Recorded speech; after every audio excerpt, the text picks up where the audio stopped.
Good morning from Digha. আপনারা যারা আমার আগের ব্লগটা দেখেছেন জেনে থাকবেন আমরা আছি দীঘায়, আর আজকে যাব মন্দারমণি।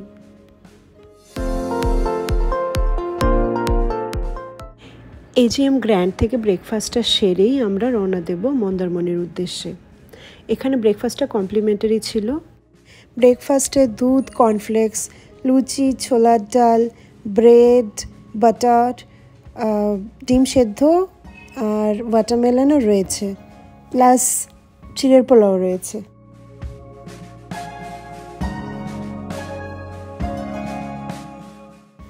ব্রেকফাস্ট হয়ে গেল, এখন আমরা বেরিয়ে পড়লাম মন্দারমণির জন্য। দীঘা থেকে মন্দারমণি ডিস্টেন্স অ্যারাউন্ড 30 কিলোমিটার, আর আমাদের টাইম লাগবে অ্যারাউন্ড 50 মিনিট। বন্ধুরা, মন্দারমণিতে কিন্তু কোনো ডাইরেক্ট ট্রেন সার্ভিস নেই। আপনাদের ইদার কন্টাই বা দীঘাতে নামতে হবে, আর তারপর ওখান থেকে থ্রু বাস বা গাড়ি করে মন্দারমণি পৌঁছতে হবে। আমরা যারা ফ্ল্যাটের আবদ্ধ জীবনে থাকি তাদের কিন্তু সত্যি মাঝে সাঝে এরকম ফ্রেশ অক্সিজেনের জায়গায় আসা ভীষণ প্রয়োজন।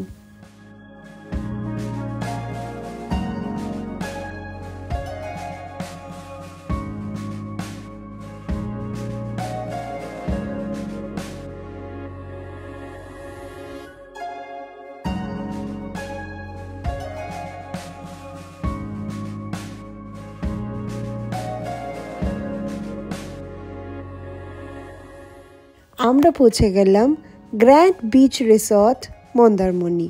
বুকিংটা আগেই করা ছিল। গ্র্যান্ড বিচ রিসর্ট মন্দারমণির প্রপার্টিটা কিন্তু ব্যাপক দেখতে। ওয়াটার পার্ক রয়েছে এক ধারে, আরেক ধারে রয়েছে সুইমিং পুল, এক ধারে রেস্টুরেন্ট, আরেক ধারে রয়েছে ক্যাফে। কি না নেই এই প্রপার্টিটাতে। আপনারা মন্দারমণিতে এলে ডেফিনেটলি এই প্রপার্টিটা ট্রাই করতে পারেন।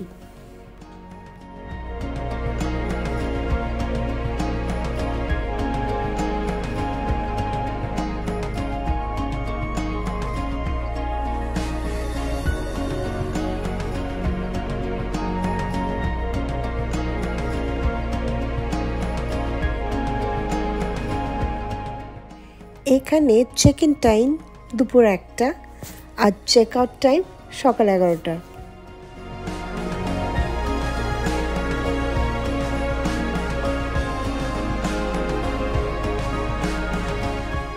আমাদের রুম নাম্বার 1020। রুমটা বেশ স্পেশিয়াস, বেশ ভালো দেখতে। আপনারা বিভিন্ন রেঞ্জের রুমস পেয়ে যাবেন according to the number of person you have.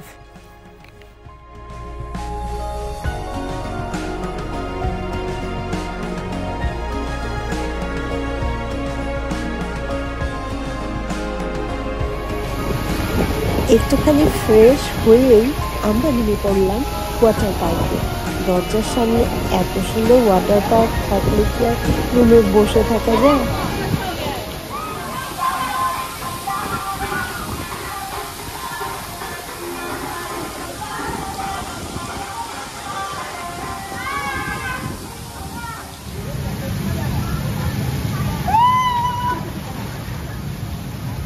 Water park R swimming পুলে এনজয় করে এখন আমরা এসেছি লাঞ্চ করতে। লাঞ্চ সেরে এখন আমরা বেরিয়ে গেছি সমুদ্র দেখবার জন্য।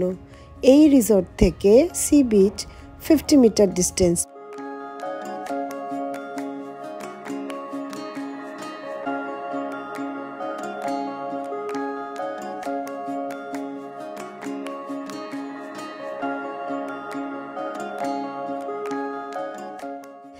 চিকুবাবু চললেন রূপরেখা দিদির হাত ধরে সমুদ্র দেখতে।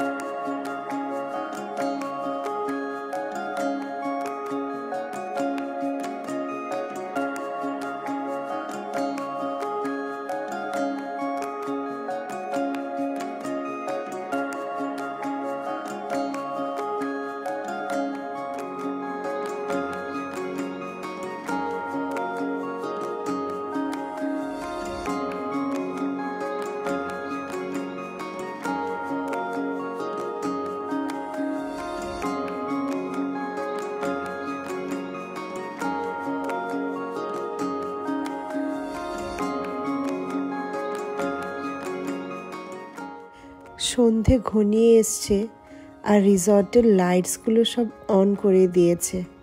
উফ, কি দারুণ লাগছে প্রপার্টিটা।